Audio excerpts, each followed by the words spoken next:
right, thank you. So my name is Paige. I am the co-founder and CEO of Nyoka, and we're bringing you light from the future. So there is a toxic chemical industry known as chemiluminescence or chemical light. And that's what we're focused on as the problem we're solving. So all these chemicals are derived from petrochemicals and are a great contributor to greenhouse gas emissions. And the waste from them is hazardous and carcinogenic. We estimate at least 1.5 million tons of this waste enters our environment every single year. And this is a $9 billion problem. Industries that currently rely on this chemical light for the performance of it are searching for safe and sustainable alternatives. So we're focused on an application that can range from marine, where they're used as chemical fishing lures, diagnostics for use in lab assays, safety, military, and consumer. You may recognize chem lights, also in aerospace and many more industries. These chemicals are used worldwide. And we're focused on developing a solution that completely eradicate the use of these chemicals. So at Nyoka, we engineer proteins to produce safe, sustainable, and efficient light. It's based on the phenomena of bioluminescence. With our technology, this will enable us to expand the current market and also create new applications that have never been possible before because the current chemical light is so toxic and corrosive to handle. So with Nyoka, we're making sure that we have strong advantages across all aspects of the business. So we're technically like last movers in the field of chemiluminescence. We really understand the market, what performance specs are required, how it's used across all these industries, but we are first movers and leaders in the field of this protein engineering. All of our work is patented. We've had one patent fully issued to this point and over 6 patent families supporting our work in this area. And then everything else that is not patented, we guard closely as trade secrets, such as our custom formulations. The end product itself is very difficult to copy. You can't really tell what's in there. And again, it's our custom proteins that actually create that reaction. And there's barriers to reverse engineering, where a lot of the innovation is also in the manufacturing processes to produce such a product at a cost-effective scale. And this is how we are moving forward in terms of tackling our first market and getting to the point where we're making 75 million in annual revenue. So there's a beachhead market of over 600 million. This is based on chemical fishing lures, where commercial fishing companies will attach a lure directly beside a hook to attract fish to that. So it's an essential part of their operations. We estimate between 1 and 2.7 billion commercial fishing lures are used every single year worldwide. We're focusing in on companies that have top-of-the-line sustainability certification from the Marine Stewardship Council. And this is a global body.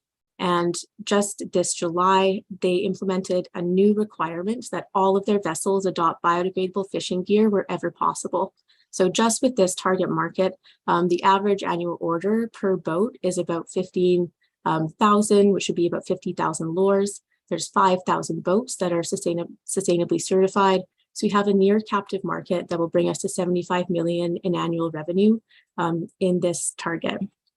And this is what we have created.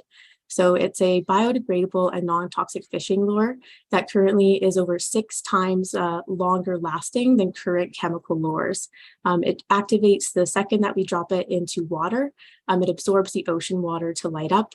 We have a 600-meter depth rating, which is 3 times greater than current lures. It eliminates ghost gear, which is plastic waste that is lost. 1 minute warning. Thank you. And no toxic chemicals. So I'll go quickly through this, but we have a better product. We're selling it at the same price, and we'll retain 80% margins compared to the current lures that are currently used. And this just speaks to market trends across the world, banning ghost gears, banning single-use plastics, and banning the use of toxic chemicals, specifically those that have carcinogenic impacts. This is the team behind it. So I talked about myself. I'm joined by Dr. Nick McGregor. He's working in the lab on the protein engineering. My co-founder, Daniel, has a bioprocess engineering background, getting us to scale. And Chip McCrimmon, previous startup founder, is running our go-to-market. So we've currently raised over 1 million in dilutive and non-dilutive to invest in product development and protein engineering in our lab. Brought us to this year where we're raising 750K which will launch our product manufacturing scale up, enabling us to really get into some revenue production next year. And time is up. Perfect. Great, thank you. And this is some of the pilots we've done to date. So would love to hear more while we're getting the other investors on board, what those pilots look like, especially with NASA and Stellantis. Yes, so probably some of the best days of my life were when they emailed me. So NASA, they were looking at reducing the use of chemiluminescence in some of their lab assays for their microfluidic devices. So we have ongoing pilots with them. And with Stellantis, they got in touch looking for emergency car lighting that would work when all electric systems failed.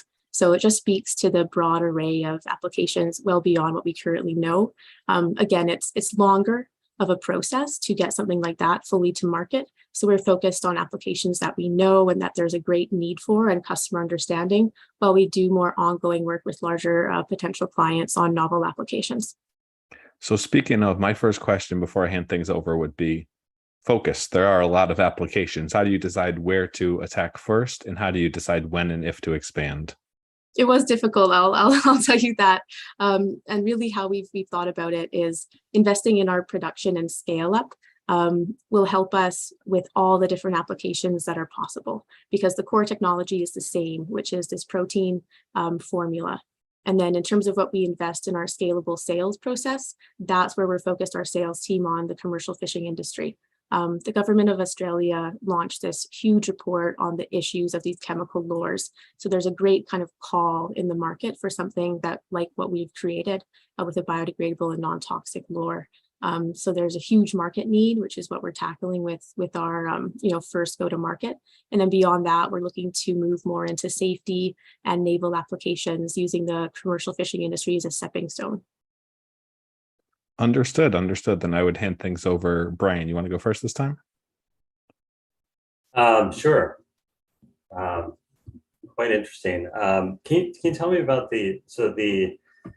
obviously you said it's trade secret, it's protein based chemical, that compound that you have developed. And you mentioned that you are late to the game, meaning it's been very much studied and other things. So were you specifying on this protein type of synthesis, or? That was a Peter Thiel reference, I think. You want to be the last one to create something, and you want to be the one to own it forever. Exactly. So last mover, it's really, so there's this whole market, this $9 billion market of chemiluminescence.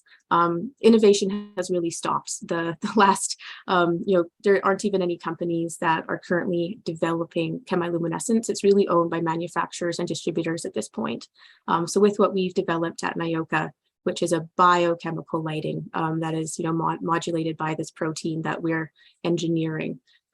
That's what we're moving forward as our secret sauce. We've patented it, and we'll be able to patent continuous development, because again, it's a field that no one has moved into before.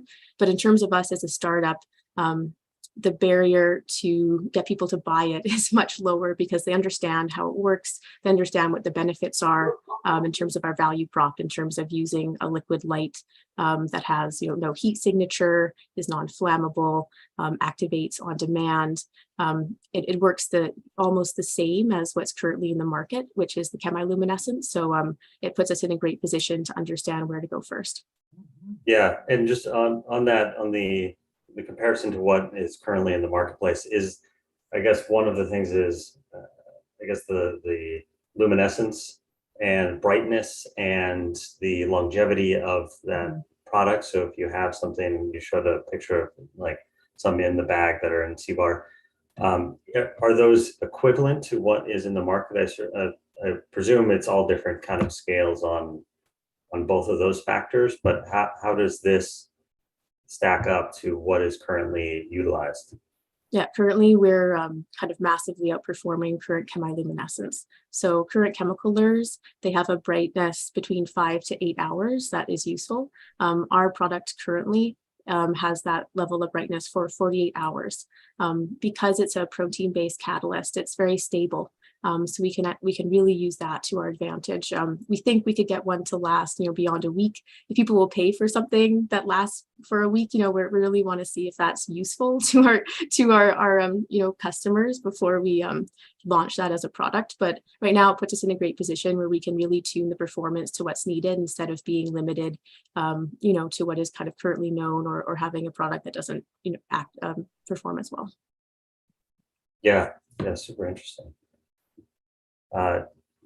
Jake, Although I've done my job and people buy it because of the performance, and then the sustainability benefits are kind of, our happy place. But that's been a huge focus of the company, is I want people to buy this just because it works better than anything else. And that's really a benefit of the biotechnology that we're developing. Thanks, Paige. That was really interesting. Seth, thank you for pulling all that together and sharing that with us. My question is building on what you just mentioned there and the sustainability metrics and impacts. It's one of those where when taken in abstract, it's really clear, non-recyclable, toxic fishing lures sounds bad. This is better. That is good. But I'd love to just understand a little bit more around the metrics in that, so that we can understand kind of pound for pound, dollar for dollar, how does this stack up?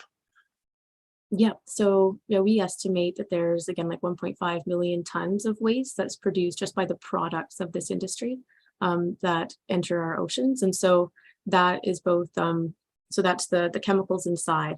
And one of the things that is not widely known or regulated is that, so the chemicals that come in these lures before they're activated aren't that dangerous, but it's when they're actually mixed and after they're activated that these genotoxic compounds form.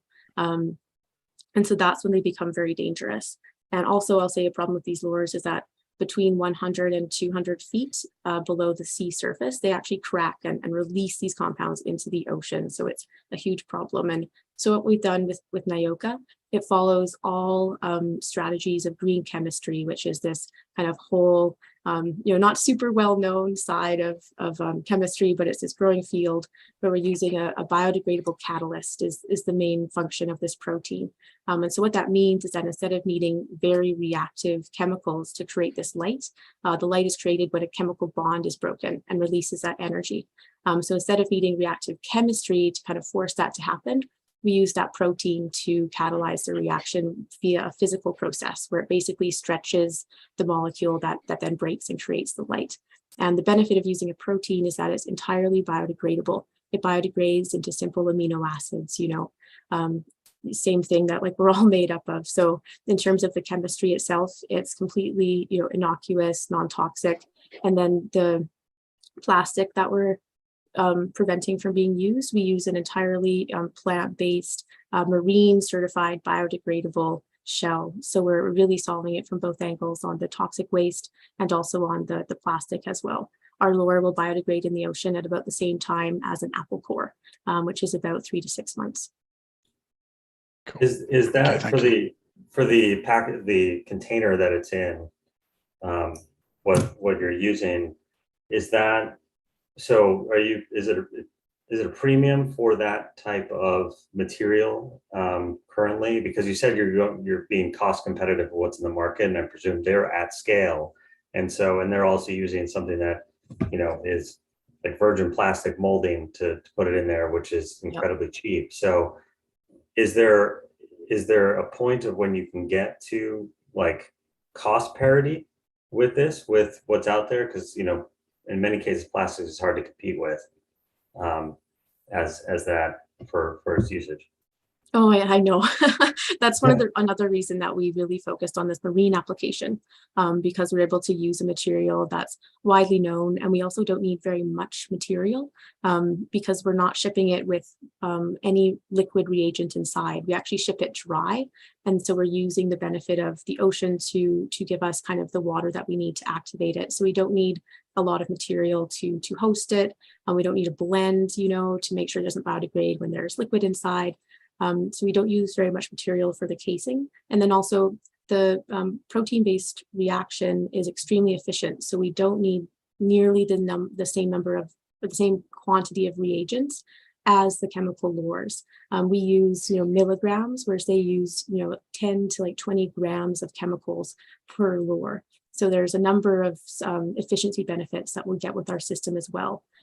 Current lures, we know the average wholesale price when people buy, 50,000 to $1 million are about 30 cents per lure. Even at our next stage of scale up is when we'll be able to do batches of 100,000 to $1 million with our manufacturing process. And based on, quotes that we've gotten from a range of manufacturers, our cost of goods on that product will be about 6 cents. So we have a great profit margin, even if we're selling, at the exact same price. We are going to be working to develop our pricing strategy to, make sure that we're doing that properly. But at a very simple level, we'll still be able to sell at the same price, have a healthy profit margin at our next stage of scaling up. Currently, that's our biggest limiting factor and why I'm fundraising. We currently grow our protein in a jar about this big, and we're going to be scaling up to be fermenting it in about a 2,000 liter bioreactor. Great, I appreciate all that background.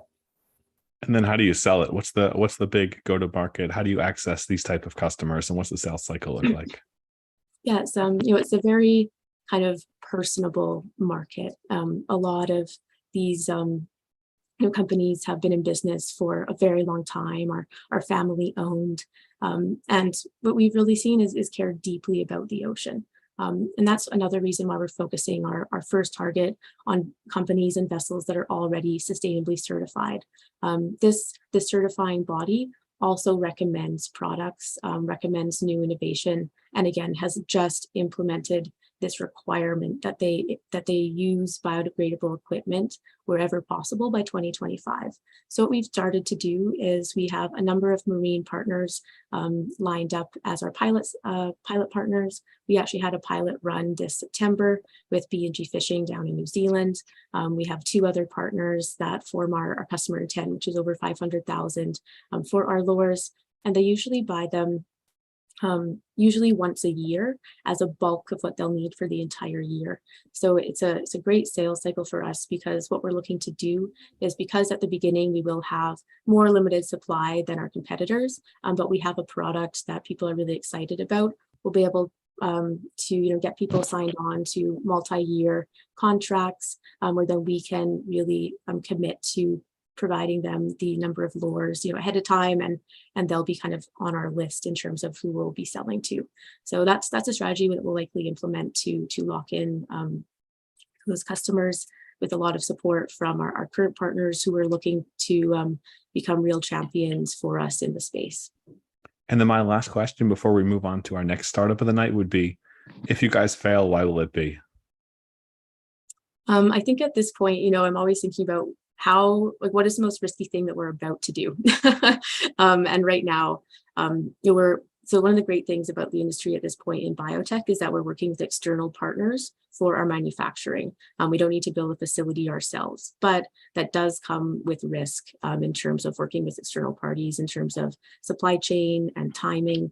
And so even though, we think we have good partners lined up, we have in-house expertise around the bioprocess and development and manufacturing. One of the greatest risks in the next, year, which would be the timeline that we might fail, and, is the critical next step, would be issues in supply chain and getting the product to our customers when they need it, because it is a fairly seasonal market. When we deliver the product is incredibly important. And so it could really, it's essential that we deliver the product before they go out to sea for their round of fishing.